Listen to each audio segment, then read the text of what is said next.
හරි. අද අපි reactjs tutorial session එකේ 6 වෙනි වීඩියෝ එක තමයි start කරන්න යන්නේ.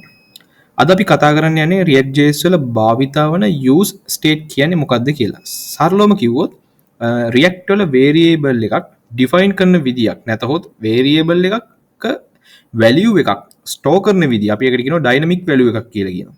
එතකොට මේ value එකක් store කරන විදිය ඒ කියන්නේ memory එකේ කියන්නේ React වල තියෙන memory එකේ පුළුවන් විදියට ස්ටෝර් කරන ආකාරය තමයි මේ use state කියලා කියන්නේ. හරි. හරි. අපි මේක කරලා බලමු මොකද්ද මේ use state කියන්නේ කියලා.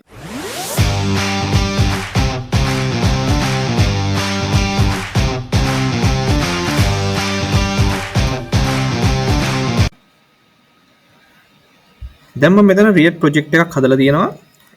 බේසික්ම විදියට මම මේ return එක ඇතුලේ දාලා තිනවා h1 එකක් ඇතුලේ hello Sri Lanka කියලා. මම මේක run save කරලා run කරාට පස්සේ මේකේ display වෙනවා hello Sri Lanka කියලා. හරිද? අපි මේකේ use state කියන lesson එක ඉගෙන ගන්න පොඩි application එකක් ලියා ගන්න ඕනේ. ලියලා අපි ඔය use state කියන එක බලමු. මම මේකට මුලින්ම පොඩි count එකක් ලියාගෙන ඉන්නවා. මොකද්ද මේ count එකක් කියලා කියන්නේ? count එකක් කියලා කියන්නේ plus and minus කියලා බටන් දෙකක් අපි හදනවා. හරිද? plus and minus කියලා බටන් දෙකක් හදනවා. plus එක ක්ලික් කරාම ඒකේ value එක වැඩි වෙනවා වගේම minus එක ක්ලික් කරාම value එක අඩු වෙනවා. අන්න ඒ වගේ ගොඩක් සරල application එකක් තමයි අපි මේ use state කියන theory එක කියලා දෙන්න මේ යොදාගන්නේ.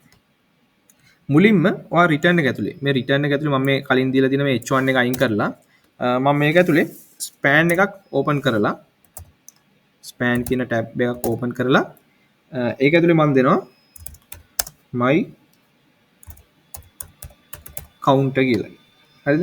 my count කියලා දීලා ඊට පස්සේ මම paragraph tab එකක් මම මෙතන යටින් paragraph tab එකක් open කරලා මම ඒකට දෙනවා the count is කියලා දාලා count කියන එක මම variable එකක් කරනවා. මම මෙතන count කියලා දාලා මම ඒක variable එකක් විදිහට තියනවා. මේකේ පෙන්නනවා ඔයාලට මේ error එකක් පෙන්නනවා මේකේ error එකක් එනවා. අපි ඒකට jxx element එකක් ඇතුලේ wrap කරගෙන ඉන්න ඕනේ. ඒක කරන්නේ මෙහෙමයි. මේ return එක තියෙනවනේ. මේ return එකට යටින් මම opening and closing bracket එකක් දැම්මනම් හරියනවා. හරිද? මම මෙන්න මේ වගේ opening bracket එක උඩින් දාලා මෙතන closing bracket එක මම යටින් දානවා. හරිද? එතකොට වාගේ error එක යනවා. හරිද? නමුත් මෙතන count කියන එකේ error එකක් එනවා. හරි? count කියන එකේ error එකක් එනවා. හරි. දැන් මම මේකට බටන් දෙකක් හදනවා. මම ඒකට දෙනවා පළවෙනියට දෙනවා ඒක minus කියලා බටන් එකක් හදනවා. ඒ වගේම ආයි මම බටන් එකක් හදනවා. මම ඒකට දෙනවා plus කියලා මම බටන් දෙකක් හදලා මම මේක save කරලා run කරාට පස්සේ මගේ compiler එකක් එනවා. ඒකට හේතුව තමයි මම මේ count කියන variable එක define කරලා නැහැ. එහෙනම් මම ඒක මුලින්ම define කරන් ඉන්න ඕනේ. හරි? එතකොට මේ error එක නැති වෙනවා. එහෙනම් කොහොමද බලමු අපි මේ count කියන එක define කරන්නේ කොහොමද කියලා. ඒක කරන්නේ මේ return කියන statement එකට උඩින් මම දෙනවා let count equal 0 කියලා. එතකොට ඔයාගේ මේ error එක මේ count එකේ කියන error එක මේ නැති වෙලා යනවා. හැබැයි දැන් ඔයා මේක run කරලා බලන්න. ඔයාගේ වැටෙනවා my counter the count is 0 කියලා plus minus කියලා බටන් දෙකක් හැදිලා තියෙනවා. ඕක අපි බලමු තව විදියකට define කරන්න පුළුවන් විදියක් තව බලමු. ඒකට මම කරන්නේ මේ let count කියන එක මම අයින් කරලා මම දෙනවා මේ උඩින් දෙනවා මොකද්ද මේ use state කියන එක import කරගෙන ඉමු. එහෙනම් මම මුලින්ම දෙනවා import කියලා දාලා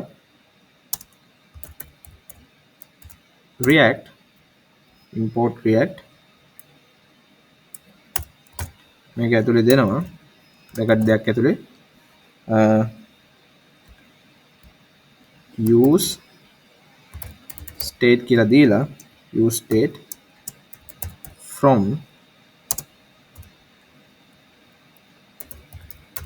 react කියලා දීලා මම මේක import කරගන්නවා.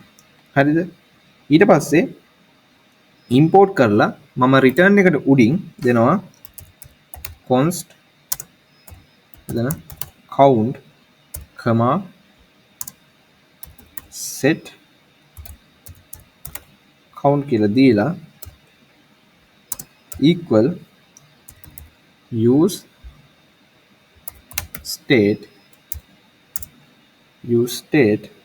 කියලා දාලා 0 කියලා දීලා කමා දාලා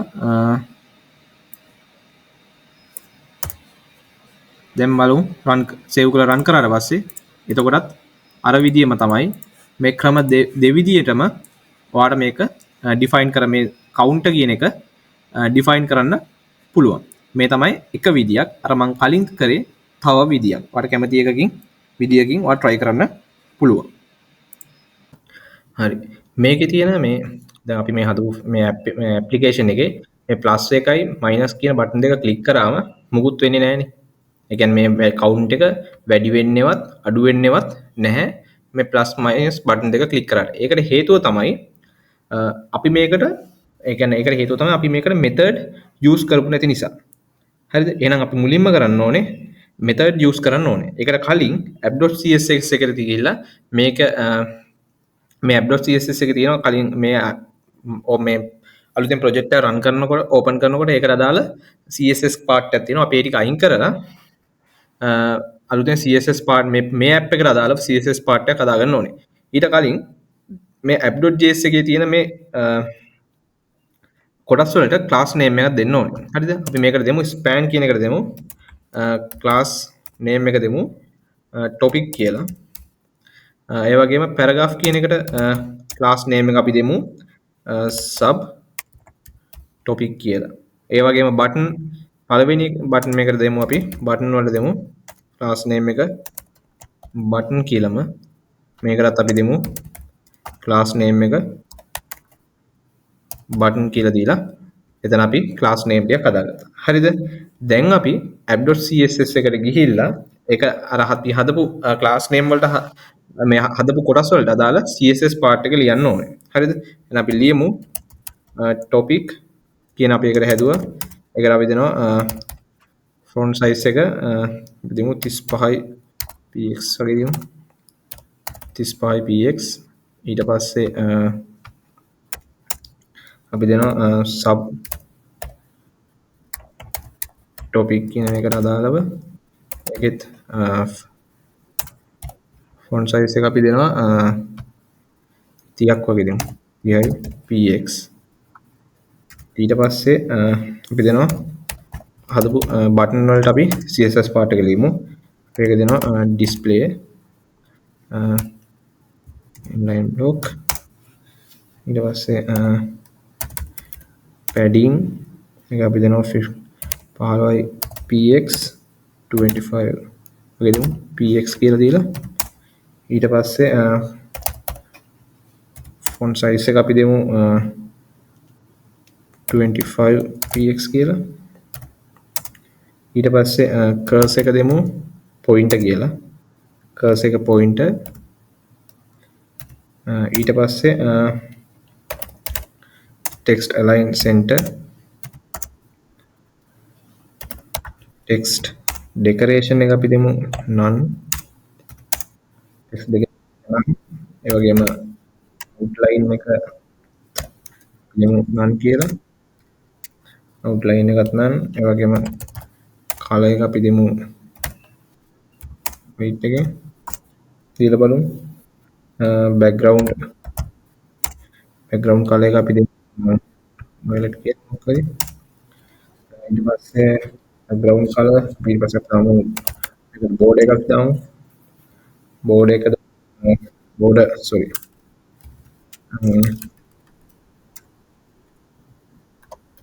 border radius එක දාමු අපි px කියලා. වගේම border එක none කියලා දෙමු border එකක්. ඊට පස්සේ අපි දෙමු box අපි හදමු box shadow එක අපි දෙමු 9p අපි දෙමු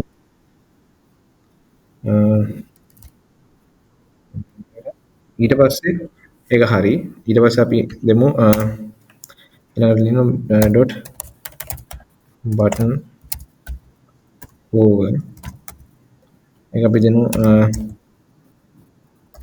background color එක දෙමු අපි මොකක් හරි කොකින් එක දෙමු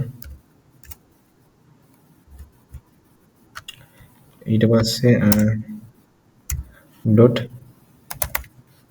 button active කියන එක දීලා බලමු ඒක අපි දෙනවා background එක අපි deep එක දෙමු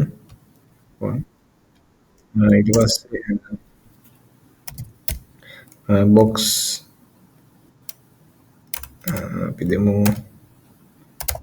box sorry box shadow එක දෙමු අපි 0.6 px අපි දෙමු ඒක දීලා බලමු ඒ වගේම transform එක අපි දෙමු translate y කියලා දීලා 5යි px වගේ දීලා බලමු දැන් මේක සේව් කරලා රන් කරලා බලමු අපි හදපු මේක හැදිලා තියෙනවා css part එක plus minus කියන බටන් දෙකට ගැලපෙන විදියට නමුත් මේ plus ඒ කියන්නේ අපි දැන් මේ හදපු මේ plus බටන් එකයි minus බටන් එක ක්ලික් කරාට පස්සේ මේ count එක increase වෙන්නේවත් decrease වෙන්නේවත් නැහැ. ඒකට අපි කරන්න ඕනේ මේ දීලා තියෙන දැන් මෙතන අපි දීලා තියෙනවා app.js එකට ගියාම let count දැන් අපි මෙතන මේක අපි අයින් කරමු. මේක අපි අයින් කරලා මේ අපි අයිත් method එක මම දැන් මේ මම use කරන්නම් මේ method එකෙන් මේ බලමු let count equal 0 කියලා නේ දීලා තියෙන්නේ. ඒකෙන් ගමු. හරි. දැන් අපි මේ දීලා තියෙන let count 0 කියන එකට යටින් මේ let count 0 කියන එකට යටින් මම method එකක් call කරගෙන ඉමු. එතකොට මේ value එක increase වෙනවද කියලා අපි බලමු. හරිද?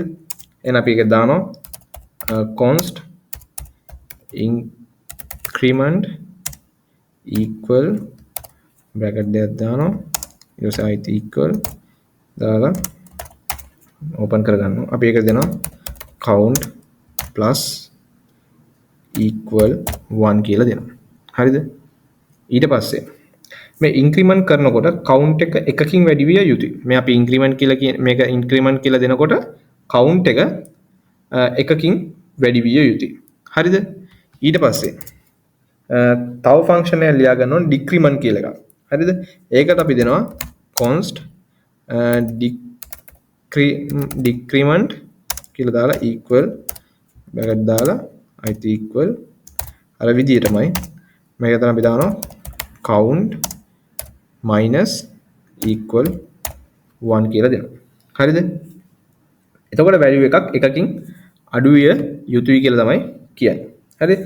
දැන් මේ ලිව්ව එක ටික කෝල් කරන්න ඕනේ. ඒකට මම on click event එකක් දාලා කෝල් කරන්න ඕනේ. එහෙනම් ඒකට මම හදපු බටන් එක මේ තියෙන මම මෙතන හදපු බටන් එක තියෙන්නේ. මේ බටන් එකට ගාවට ගිහින් මෙතන අපි දාලා තියෙන class name එකට මේ බටන් කියන මේකට එහා පැත්තෙන් අපි on click කියලා දීලා අපි ඒක ඇතුලේ දෙනවා decrement. එහෙනම් ඒක අඩු වෙන්න ඕනේ කියලා තමයි කියන්නේ. හරිද අඩු වෙන්න ඕනේ ඊට පස්සේ ප්ලස් බටන් එක ගාවට ගිහිල්ලා මම දෙනවා මෙතන on click කියලා දීලා ඒකේ වෙන්න ඕනේ increment හරිද ඒකේ වෙන්න ඕනේ මොකද්ද increment හරිද ක්ලික් කරාම ෆන්ක්ෂන් එක කෝල් වෙන්නත් ඕනේ හරිනේ හරි ඊට පස්සේ දැන් අපි මෙතන on click කියලා දුන්නා දීලා run කරාට පස්සේ අපි මේක සේව් කරලා රන් කරාට පස්සේ මේක රන් ඒ කියන්නේ ක්ලික් කරාට මුකුත් වෙනසක් වෙන්නේ නැහැ. ඒකට හේතුව තමයි දැන් ප්ලස් බටන් එක ක්ලික් කරාම ඉන්ක්‍රිමන්ට් කියන ෆන්ක්ෂන් එක කෝල් වෙන්න ඕනේ. ඊට පස්සේ කවුන්ට් කියන එක එක ගානේ වැඩි වෙන්න ඕනේ. හැබැයි ඒ වැඩි වෙන වැලියු එක අපේ මේ තියෙන වෙබ් පේජ් එකට රෙන්ඩර් වෙන්නේ නැහැ. ඔය ගැටලුව වලට විසඳුමක් තමයි useState කියන එක use කරන එක. මම ඒකට useState කියන එක import කරගන්න ඕනේ. හරිද එහෙනම් අපි මේක import කරගෙන ඉමු එහෙනම් අපි මෙතන දෙනවා import කියලා දීලා බ්‍රැකට් එක ඇතුලේ දෙනවා use state කියන එක දීලා දුන්නාට පස්සේ මෙතන ඔටෝමැටිකලි ඊට එක ජෙනරේට් වෙනවා. හරිද? ඊට පස්සේ අපි මේ use state කියන එක කොහොමද use කරන්න කියලා බලමු. ඒකට මම මේ function app කියලා තියෙනවනේ. function app එකට යටි තියෙන මේ අපි දැම්ම let count කියලා තියෙන. ඒක අපි කමෙන්ට් කරගෙන ඉන්න ඕනේ. ඊට පස්සේ ඒකට උඩින් මම දෙනවා const count const බ්‍රැකට් එක ඇතුලේ count set count කියලා දීලා equal use state කියලා දීලා 0 කියලා දීලා මේක මම වහනවා. හරිද? ඊට පස්සේ මෙතන මේ තියෙන const increment අපි මෙතන const increment කියන එකේ තියෙන්නේ. ඒකේ යට තියෙන අපි මේ count කියන එකේ count කියන එක තියෙන්නේ. මේ count කියලා තියෙන්නේ. මේක පරණ මේ අපි කලින් හදපු පරණ method එකට තමයි මේක අපි හදලා තියෙන්නේ. එහෙනම් අපි අලුතෙන් තියෙන මේකට මේක අපි ඕනනම් අපිට delete කරන්න පුළුවන්. නැත්නම් අපි මේක comment එකක් විදිහට දාලා අපි මේක අලුතෙන් call කරන්නේ කොහොමද? අපි දෙනවා set count වරහන් ඇතුලේ දෙනවා count plus 1 කියලා දීලා ඒක වහනවා. හරිද? decrement එකකට යටින් මේක අපි comment එකක් විදිහට දීලා අපි දෙනවා මෙතනට set count වරහන් ඇතුලේ count minus 1 කියලා දීලා බ්‍රැකට් එක වහනවා. හරි? ඊට පස්සේ මේක save කරලා run කරාට පස්සේ බලමු මෙතන අපේ value එක plus mark එක click කරාට පස්සේ value එක update වෙනවා වගේම minus කියන බටන් එක click කරාට පස්සේ value එක update වෙනවා. හරිද? එහෙනම් plus එක click කරාම value එක වැඩි වෙනවා වගේම minus එක click කරාම value එක අඩු වෙනවා. එහෙනම් ඒක අපි ඒකට අපි use කරේ මේ use state කියන method එක. හරිද? එහෙනම් ඔන්න ඕක තමයි use state වලදී අපි කරන්නේ. අපිට real time variable එකක value එක update කරගන්න මේ use state use කරන්න පුළුවන්. හරි. එහෙනම් අපි ඊළඟ session එකේදී බලමු React Bootstrap library එකක් use කරලා web page එක ලස්සන කරන හැටි ඊළඟ session එකේදී බලමු. Okay.